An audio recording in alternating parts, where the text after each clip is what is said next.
Bismillahirrahmanirrahim. Assalamualaikum warahmatullahi wabarakatuh. Alhamdulillahi rabbil alamin. Wassalatu wassalamu ala asrafil anbiya wal mursalin wa ala alihi wa ashabihi ajma'in, amma ba'd. Jamaah salat isya dan salat tarawih insyaallah yang dirahmati oleh Allah Subhanahu wa taala. Sama-sama kita bersyukur pada Allah Subhanahu wa taala atas segala kenikmatan yang Allah berikan kepada kita, nikmat sehat, nikmat kekuatan, nikmat kesempatan, nikmat iman dan Islam. Yang dengan nikmat-nikmat itu kita baru saja bisa selesaikan puasa Ramadan 1444 Hijriah sampai hari yang ke-20.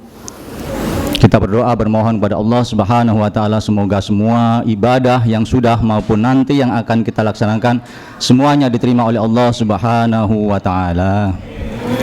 Salawat serta salam sama-sama kita sampaikan kepada teladan kita Nabi kita Muhammad sallallahu alaihi wasallam. Jamaah rahimakumullah, alhamdulillah saya malam ini bisa bersama-sama kembali tarawih di sini. Karena sampai hari ke-20 saya lebih sering tarawih di luar karena saya tidak kalah dengan ibu kepala desa. Saya punya kewajiban tarling, tarawih keliling. Cuman kalau ibu kepala desa tarawih keliling ada yang awal, saya sendirian. Ya, kalau ibu kepala desa tarawih keliling bagi-bagi amplop, saya dikasih amplop gitu ya. Ya, beda gitu ya. Alhamdulillah malam ini saya senang bisa berjamaah dengan Bapak Ibu sekalian. Jamaah rahimakumullah, suatu ketika Umar bin Khattab datang menghadap Rasulullah sallallahu alaihi wasallam karena merasa gundah ada perlakuan dari orang dekatnya, sahabatnya yaitu Abu Bakar yang tidak pas di hatinya Umar. Beliau menghadap kepada Rasulullah untuk mengadukan permasalahannya. Maka oleh Rasulullah, tenangkan hatimu dulu wahai putra Khattab. Setelah Umar bin Khattab terlihat agak tenang, maka dipersilahkan untuk menyampaikan apa permasalahannya. Kira-kira kalau bahasa kita begini ya Rasulullah, saya merasa Abu Bakar memperlakukan saya tidak semestinya. Saya pernah ketemu dengan Abu Bakar dan Abu Bakar tidak mengucapkan salam. Dia menunggu saya yang mengucapkan salam. Apa salah saya ya Rasulullah? Maka Rasulullah kemudian tidak mau memperpanjang persoalan supaya cepat clear. Maka dimintalah untuk mendatangkan Abu Bakar ke majelis itu yang kebetulan ada beberapa sahabat yang lain. Maka ketika Abu Bakar sampai, Abu Bakar pun kemudian menjelaskan apa yang disampaikan oleh Umar bin Khattab. Benar wahai Rasulullah, memang aku sengaja tidak mengucapkan salam kepada Umar bin Khattab karena aku pernah mendengar siapa yang lebih dahulu mengucapkan salam ketika bertemu dengan saudaranya, maka Allah bangunkan satu istana di surga. Dan aku ingin ya Rasulullah, istana itu milik Umar bin Khattab, orang yang paling aku cintai. Masya Allah. Maka Umar langsung menangis dan dipeluknya Abu Bakar. Semua yang hadir di majelis itu menangis menyaksikan peristiwa seperti itu. Masya Allah. Teman-teman jamaah rahimakumullah, barangkali kisah ini menginspirasi kita semua. Begitulah semestinya perilaku orang-orang beriman, orang-orang sesama muslim itu. Mereka saling mencintai, bahkan rela Abu Bakar itu istana di surga itu milik Umar. Masya Allah. Teman-teman sekalian, kita ini semua bersaudara. Orang-orang yang satu jamaah kita yang sholat di sini ini semua satu saudara. Bukankah al-muslimu akhul muslim?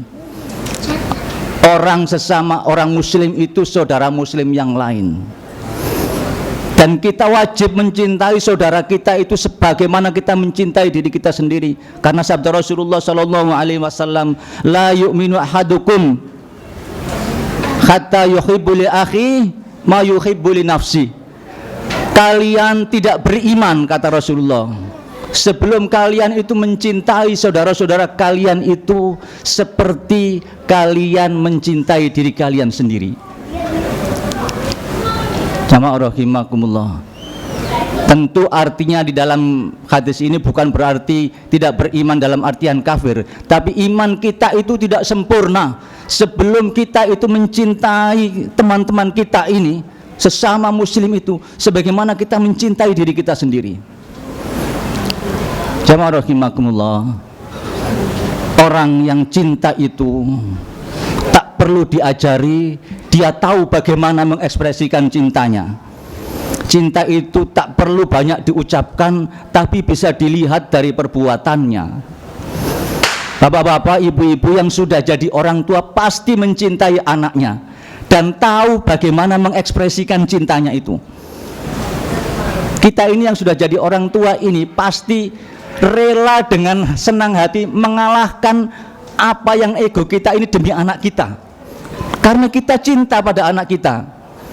Saya itu bapak-bapak, kalau ada undangan mau rapat kayak ngisi acara, terus dapat makanan yang enak, itu saya langsung ingat anak saya itu, dan sering saya bawa pulang, ya, karena saya tahu ini anak saya suka, ya. Bahkan itu kejadian terjadi ketika anak saya nggak ada di rumah, saya itu tak bawa gini maksudnya untuk anak saya, begitu nyampe rumah, loh kan anaknya nggak ada gitu. Ya begitulah orang yang cinta itu, teman-teman jamaah rahimakumullah. Orang yang cinta itu rela demi orang yang dia cintai, dan orang yang cinta itu nggak akan tega menyakiti orang yang dia cintai. Jamaah rahimakumullah. Saya sudah taraweh di beberapa masjid. Saya bersyukur jamaah rahimakumullah. Bahkan barangkali bapak teman-teman yang pernah sholat di beberapa masjid di sekitar kita, masjid kita ini termasuk masjid yang makmur. Ya, bahkan sholat waktu di masjid kita ini, beberapa teman saya yang kenal saya pernah sholat ini, Ustadz, masjidnya makmur Ustadz. Alhamdulillah Pak, ya. Teman-teman sekalian, kondisi yang seperti ini tidak terjadi dengan langsung begini saja. Bapak-bapak yang dulu termasuk ngawali masjid, jamaah di masjid ini tahu sejarahnya.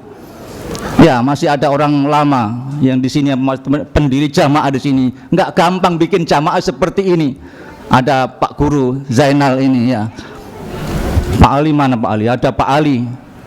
Ya, ada Pak Ali. Dulu yang jamaah di sini kira-kira 4 sampai 5 orang. Pak Tonang, apa Sambas, ya. Ya, hanya sekitar 5 orang. Dulu nggak ada imamnya. Duluan komat. Ya, habis itu dorong-dorongan, bapak saja, iya bapak saja yang jadi imam, ya. Ya bapak-bapak tahulah, saya kan paling kecil.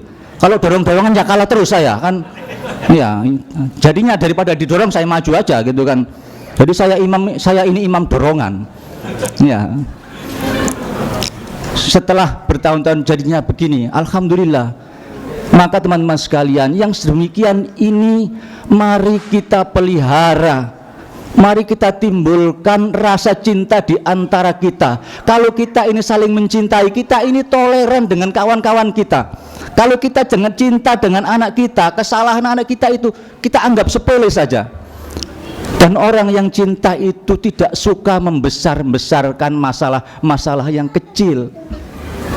Jamaah rahimakumullah, harus kita akui, kita ini berasal dari bermacam-macam latar belakang dan dengan berbagai macam pemahaman tentang agama yang berbeda-beda. Maka kalau kita saling mencintai, kita harus menghormati kawan-kawan kita. Kita tidak tega menyakiti hati kawan kita. Maka jamaah rahimakumullah, mari kita belajar dari orang-orang para pendahulu kita. Imam Syafi'i dengan Imam Ahmad bin Hambal yang madhabnya Syafi'i dan Hambali itu, beliau berdua berbeda banyak hal dalam pendapat. Ada amalan yang oleh Imam Syafi'i dikatakan sunnah, oleh Imam Ahmad dibilang bid'ah. Bayangkan itu kan berhadapan-hadapan, tapi beliau berdua tidak pernah saling mencela, tidak pernah saling menyakiti. Bahkan pernah suatu ketika Imam Syafi'i itu hendak berkunjung ke tempatnya mukimnya Imam Ahmad. Imam Ahmad itu keliling dari rumah ke rumah untuk mempromosikan Imam Syafi'i. Barangkali kalau sekarang gitu langsung di-blast di grup WA, tapi dulu kan nggak ada WA. Didatangi dari rumah ke rumah, diketuk pintunya, dikatakan orang yang paham tentang sunnah sebentar lagi akan datang, ayo kita datangi majelisnya. Masya Allah. Padahal sebagian pendapat Imam Syafi'i itu dibilang bid'ah oleh Imam Ahmad, tapi beliau tidak pernah saling menghalangi, beliau tetap saling menghormati, beliau saling mencintai. Ketika Imam Syafi'i diminta untuk jadi imam di tempatnya Imam Ahmad, kita tahu semuanya Imam Syafi'i kalau sholat subuh pasti pakai kunut, tapi beliau tahu ini masjidnya siapa, masjidnya Imam Ahmad. Beliau pun sholat subuh tidak pakai kunut. Masya Allah, begitu indahnya kalau orang sudah saling mencintai itu. Jamaah rahimakumullah. Dan ada kisah yang luar biasa, hubungan antara dua orang imam besar yang banyak berbeda pendapat itu. Maka Imam Syafi'i kemudian berkunjung menjenguk Imam Ahmad. Melihat kondisi Imam Ahmad sakit lemah itu, Imam Syafi'i bersedih luar biasa. Begitu pulang sampai rumah beliau sakit karena mikirkan sahabatnya itu. Masya Allah. Maka Imam Ahmad begitu badannya merasa sehat, beliau berusaha membalasnya. Beliau mengunjungi Imam Syafi'i yang sedang sakit. Gara-gara sakitnya kenapa? Mikirin Imam Ahmad yang sakit itu. Begitu Imam Ahmad datang, Imam Syafi'i itu saking senengnya langsung sehat. Masya Allah. Jamaah rahimakumullah. Inilah contoh para pendahulu kita, orang-orang yang patut kita contoh bagaimana kita itu berinteraksi, berhubungan dengan sesama muslim ini. Memang benar Bapak Ibu sekalian, kita ini pasti berbeda pendapat dalam banyak hal, tapi jangan sampai itu mengalahkan cinta kita kepada saudara-saudara kita ini, kepada umat Islam yang ada di sekitar kita ini. Mari kita utamakan rasa saling mencintai itu. Kita berjamaah di sini, kita makmurkan masjid kita ini. Mudah-mudahan dengan demikian keimanan kita, ketakwaan kita dengan berjamaah ini menjadi kita saling mendukung, saling fastabihul khairat, berlomba-lomba dalam kebaikan. Mudah-mudahan pesan singkat ini bisa kita amalkan dalam kehidupan kita sehari-hari. Kebenaran dari Allah Subhanahu wa Ta'ala, yang salah Awang Surya pribadi mohon diberikan pintu maaf yang sebesar-besarnya. Assalamualaikum warahmatullahi wabarakatuh.